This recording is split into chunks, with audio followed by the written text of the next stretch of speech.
September 5. From Ecclesiastes, chapter 10. As dead flies cause even a bottle of perfume to stink, so a little of foolishness spoils great wisdom and honor. A wise person chooses the right road, a fool takes the wrong one.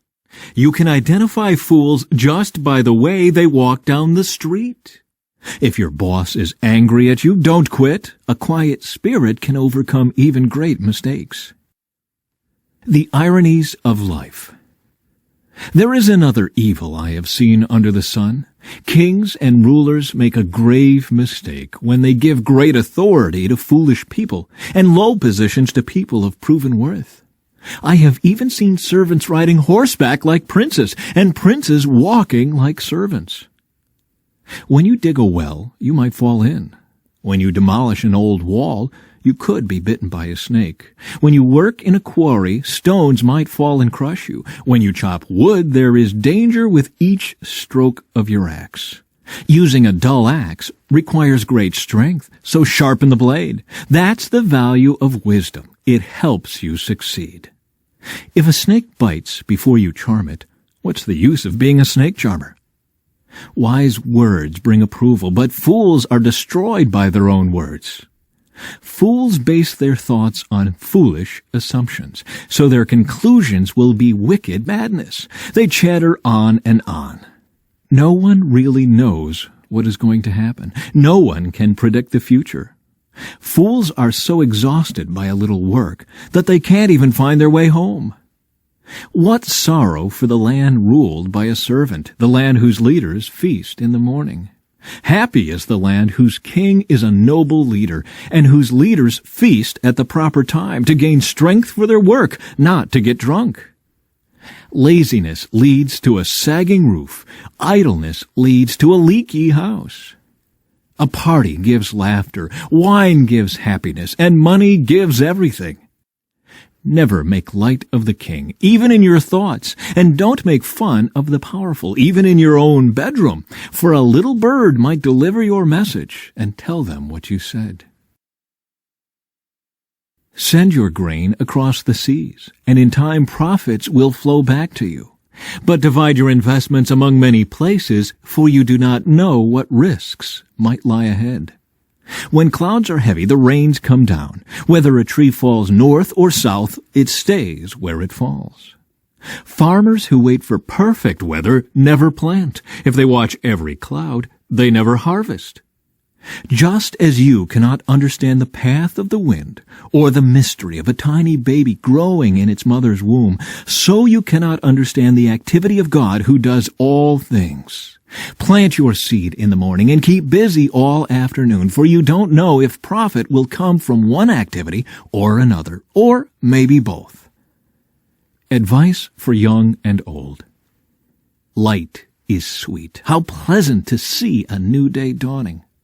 When people live to be very old, let them rejoice in every day of life. But let them also remember there will be many dark days. Everything still to come is meaningless. Young people, it's wonderful to be young. Enjoy every minute of it. Do everything you want to do. Take it all in. But remember that you must give an account to God for everything you do. So refuse to worry and keep your body healthy. But remember that youth, with a whole life before you, is meaningless. Don't let the excitement of youth cause you to forget your Creator. Honor Him in your youth before you grow old and say, life is not pleasant anymore.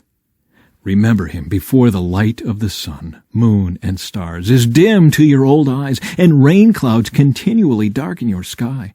Remember Him before your legs, the guards of your house, start to tremble, and before your shoulders the strong men stoop. Remember Him before your teeth, your few remaining servants stop grinding, and before your eyes the women looking through the windows see dimly. Remember Him before the door to life's opportunities is closed and the sound of work fades. Now you rise at the first chirping of the birds, but then all their sounds will grow faint.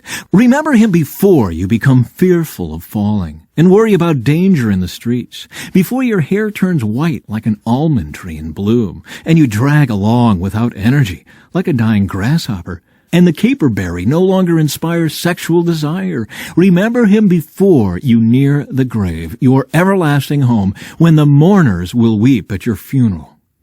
Yes, remember your Creator now, while you are young, before the silver cord of life snaps and the golden bowl is broken. Don't wait until the water jar is smashed at the spring and the pulley is broken at the well, for then the dust will return to the earth and the spirit will return to God who gave it. Concluding thoughts about the teacher. Everything is meaningless, says the teacher, completely meaningless. Keep this in mind. The teacher was considered wise, and he taught the people everything he knew. He listened carefully to many proverbs, studying and classifying them. The teacher sought to find just the right words to express truths clearly. The words of the wise are like cattle prods, painful but helpful. Their collected sayings are like a nail-studded stick with which a shepherd drives the sheep. But my child, let me give you some further advice. Be careful, for writing books is endless, and much study wears you out. That's the whole story. Here now is my final conclusion. Fear God and obey His commands, for this is everyone's duty. God will judge us for everything we do, including every secret thing, whether good or bad. From 2 Corinthians. Now I want you to know, dear brothers and sisters, what God in His kindness has done through the churches in Macedonia. They are being tested by many troubles, and they are very poor, but they are also filled with abundant joy, which has overflowed in rich generosity. For I can testify that they gave not only what they could afford, but far more, and they did it of their own free will.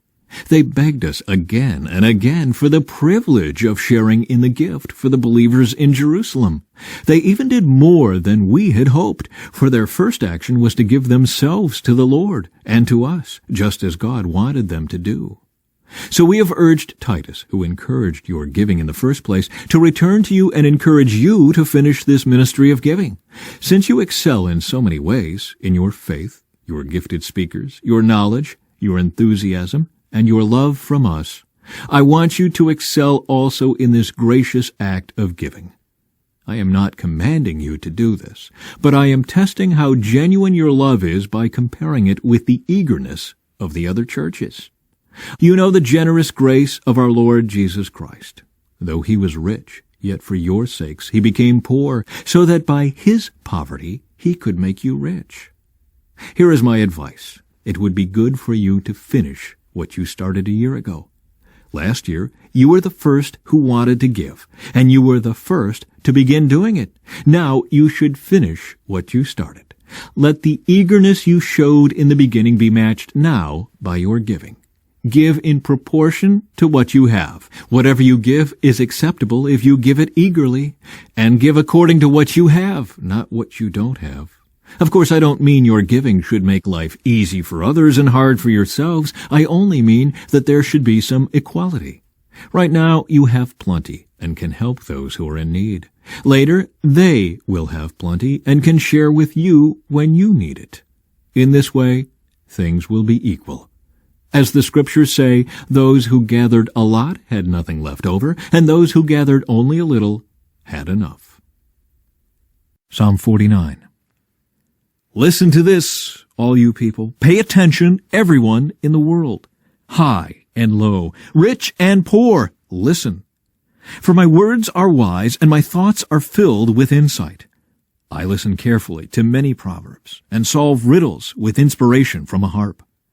Why should I fear when trouble comes, when enemies surround me? They trust in their wealth and boast of great riches, yet they cannot redeem themselves from death by paying a ransom to God. Redemption does not come so easily, for no one can ever pay enough to live forever and never see the grave. Those who are wise must finally die, just like the foolish and senseless, leaving all their wealth behind. The grave is their eternal home, where they will stay forever. They may name their estates after themselves, but their fame will not last. They will die, just like animals. This is the fate of fools, though they are remembered as being wise. Like sheep they are led to the grave, where death will be their shepherd. In the morning the godly will rule over them. Their bodies will rot in the grave, far from their grand estates. But as for me, God will redeem my life. He will snatch me from the power of the grave. So don't be dismayed when the wicked grow rich and their homes become ever more splendid. For when they die, they take nothing with them. Their wealth will not follow them into the grave. In this life, they consider themselves fortunate and are applauded for their success. But they will die like all before them and never again see the light of day. People who boast of their wealth don't understand. They will die, just like animals. From Proverbs. I have written 30 sayings for you, filled with advice and knowledge. In this way you may know the truth and take an accurate report to those who sent you.